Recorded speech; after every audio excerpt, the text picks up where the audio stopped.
Konnichiwa minasang, o genki desu ka?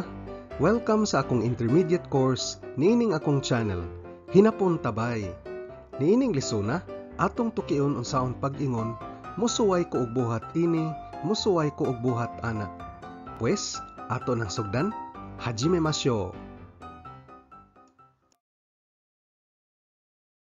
Niining atong lesson karon, atong estudyohan unsaon pag-ingon, musuway ko og buhat. Ang formula para aning konjugasyon na kay sa te form sa verb atong ikabit ang verb nga miru nga pasabot mo tan-aw. Ang miru usa ka category 1 o root dropping verb.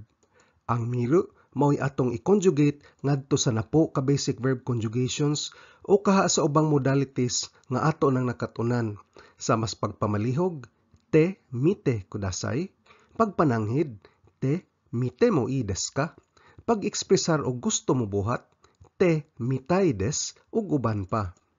Ang te miru conjugation mudungag og kolor sa imong pagsulti. Sa di pa ta mo tan-aw sa atong mga ehemplo, atong rebihon una unsaon paghimo sa te form.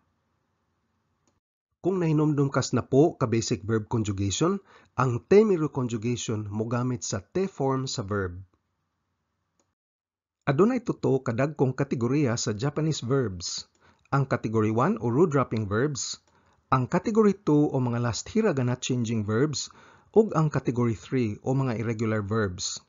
Para sa detalyadong pag-eksplikar sa unsaon pagbuhat sa basic verb conjugations, palihog tan-awa og balik ang leksyon 26 hangtod 30 sa atong Cebuano playlist. Ato pong gamiton ang mga verbs ni ining mga leksyon sa atong mga ehemplo dire. Ug alang sa kasayuran bahin sa basic Japanese sentence construction, palihog reviewha ang leksyon parte sa mga particles sa leksyon 22 hasta 24. Paghimo sa te form gikan sa usa ka root dropping verb, taktakon ang ru ug kabitan og te. Pangalitan, taberu mokaon. Mahimong tabete nga mao'y te form niini. Para sa mga last hiragana changing verbs, ang katapusang hiragana sa dictionary form sa verb dili taktakon apan usbon kini. Kini ang siyam ka klase nga endings: kugusu, bumunu, rutsu. Paghimo sa te form, ang ku mahimong ite, ang gu mahimong ide, ang su ngadto sa shite, ang bumunu mahimong nde, ug ang rutsu ngadto sa utte. Ato rang timan-an ang klase sa ending ug maunsa kini ini-conjugate ngadto sa te form. Para sa mga 5 ka irregular verbs, ang te form sa suru kay shite, ang kuru mahimong kite, ug ang iku mahimong itte. Ang aru ug da kay dili gamiton niining konjugasyon. Ang miru mo conjugate sama sa ordinaryong category 1 o root dropping verb. Ang te miru ug te mimas kay mosuway og buhat. Ang te minay ug te mimasen kay dili mosuway og buhat. Ang te mita ug te mimashita kay misuway og buhat. Ug ang te minakatta ug te mimasen deshita kay wa mosuway og buhat. Ang te mite mao ang atong te form ug ang te mi mao ang atong conjunctive form. Karon, tan-aw nato ang mga pipila ka mga common nga verbs sa tanang kategorya sa verbs nga gi-conjugate ngadto sa te miru. Dictionary form lang ang akong gamiton nga mao'y plain non-past tense, musuway og buhat. Sugdantas mga category 1 o root dropping verbs. Ang taberu kay mokaon ug ang tabete miru kay musuway og kaon. Ang neru kay matug ug ang netemiru kay musuway og katog. Ang oboeru kay mohinumdom o musag-o. Ang oboetemiru kay musuway og hinumdom o musuway og sag-o. Ang kiru kay musulob og sanina ug ang kitemiru kay musuway og sulob sa sanina. Ari natas mga category 2 verbs. Matngon ni ang mga balaod sa pag-conjugate sa mga category 2 verbs ngadto sa ilang te forms. Ang aruku kay mulakaw ug ang aruitemiru kay musuway og lakaw. Ang kaku kay musuwat ug ang kaitemiru kaitemiru kay mosuway og suwat. Ang hanasu kay mosulti ug ang hanashitemiru kay mosuway og sulti. Ang kesu kay mopapas ug ang keshitemiru kay mosuway og papas. Ang tobu kay molupad ug ang tondemiru kay mosuway og lupad. Ang hakobu kay mohakot ug ang hakondemiru kay mosuway og hakot. Ang nomu kay moinom ug ang nondemiru kay mosuway og inom. Ang yasumu kay mopahuway ug ang yasundemiru kay mosuway og pahuway. Ang ganbaru kay maninguha ug ang ganbattemiru kay mosuway og paninguha. Ang odoru kay mosayaw ug ang odottemiru kay mosuway og sayaw. Ang katsu kay modaog ug ang kattemiru kay mosuway og daog. Ang tatsu kay motindog ug ang tattemiru kay mosuway og tindog. Ang araw kay mohugas ug ang arattemiru kay mosuway og hugas. Ang utaw kay mokanta ug ang utattemiru kay mosuway og kanta. Ari natas mga category 3 verbs. Ang iku kay moadto ug ang ittemiru kay mosuway og adto. Ang kuru kay moari ug ang kitemiru kay mosuway og ari. Ang suru kay mobuhat ug ang shitemiru kay mosuway og buhat. Ari nata sa atong mga ehemplo nga sentences. Mosuway kog kaon. Ang mokaon kay taberu nga usa ka category 1 verb. Sa hinapon, tabetemimas. Sama sa imong nasayran, di nata kinahanglan mosulti og ako maoy mosuway og kaon o watashi wa. Kay kung dili ni isulti, masabtan man nga ang nagsulti nagtukoy sa iyong kagalingon. Ang default mao ang speaker, ang watashi wa, mao nang di na kinahanglan isulti. Mosuway kog abre sa puwertahan. Ang moabre kay akeru, nga usa ka root wrapping verb gihapon. Sa hinapon, doa wo akitemimas.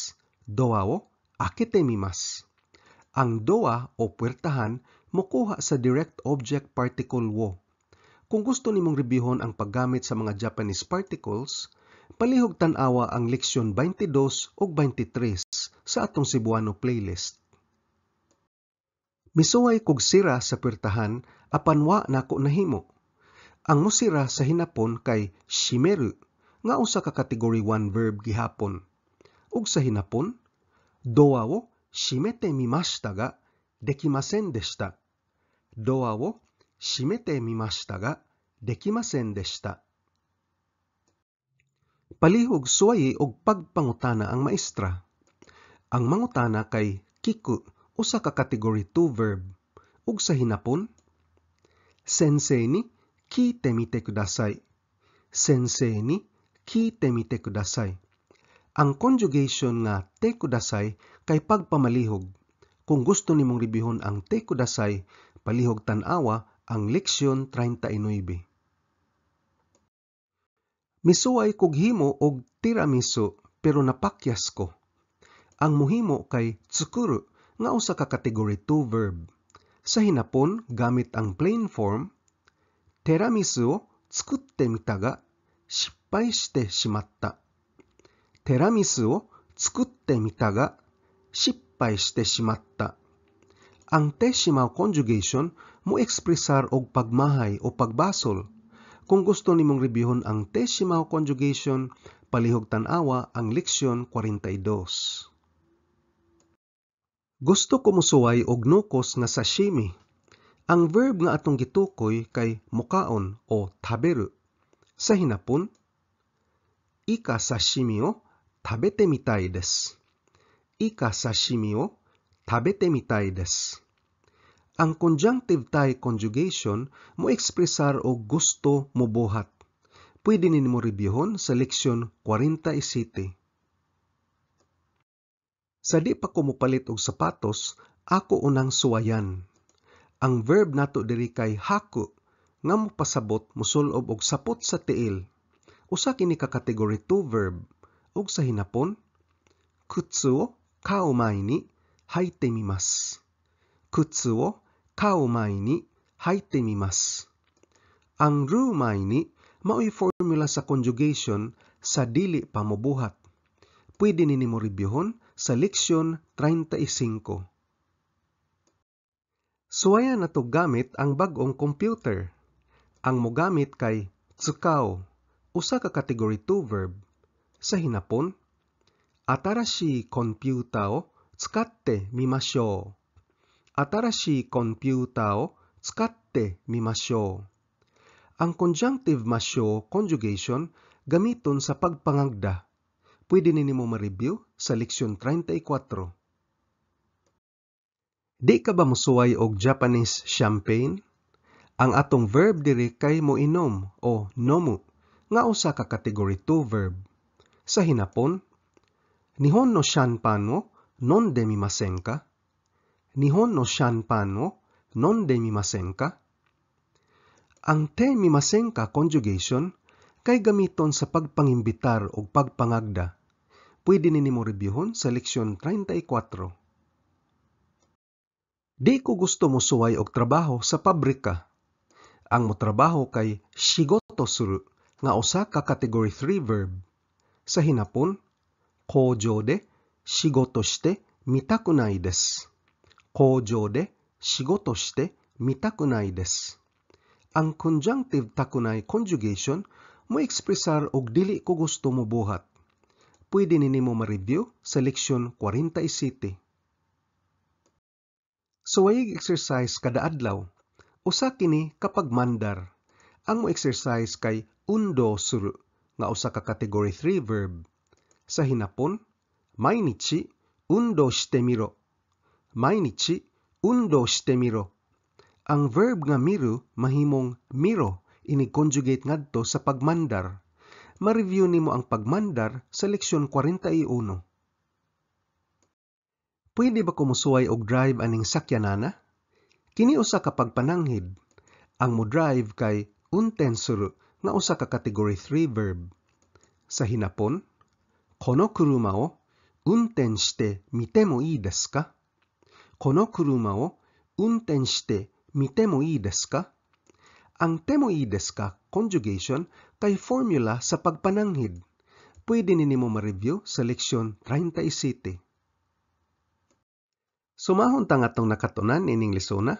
Atong natuki unsaon pag-ekspresar og musuway kog buhat ani o ana. Ang formula niini kay ang te form sa verb kabitan ta og miru isip auxiliary verb nga pasabot motan-aw. Ug kini usa ka row-dropping verb nga mao'y atong i-conjugate ngadto sa negatibo, past tense ug sa ubang modalities nga ato nang nakatunan. Sa mas pagpananghid, pagpamalihog, pag-imbitar, pagmandar ug uban pa. Adunay gamayng pasidaan sa paggamit sa te miru conjugation. Ang te miru mao sa yo to suru conjugation. Ang yo nga parte kay ang volition conjugation sa verb nga ato nang natuki sa leksyon 34. Ang yo to suru kay mo pasabot pod og suway sa pagbuhat. Pero ang ilang meanings di na pareha sa past tense. Ang pasabot sa temita kay misuway kog buhat unya ako yung gibuhat ang aksyon. Apan ang yo to shita lahi ang meaning. Adunay pasabot nga misuway kog buhat pero wa gyud nako nahimo o wa nako dayon na ang aksyon. Pangalitan, sushi o tabete mita. Sushi o tabete mita. Pasabot ani misuway kog kaon og sushi unya ako gyung gikaon ang sushi. Apan ang sushi o tabeyo to shita. Sushi o tabeyo to shita. Nagpasabot nga misuway kog kaon pero wa nako nakaon ang sushi, wa gyud nako dayon nagkaon ang sushi. Bali ang pagsuway og kaon kay naaras huna-huna. Diri natapos ang atong lesson sa te miru conjugation. Tsugi no lesson ni aimashou. Ja, ganbatte kudasai. Kung arisgado ka gyud makaton og hinapon, importante kay mag-practice adlaw-adlaw og pagahin og panahon. Kung naaratas jeepney naguhat sa traffic, patubang sa trabaho o naglingkod na sa sakyanan o ka break time sa trabaho, balik-balik kag paminaw og tan-aw ning ako mga training videos.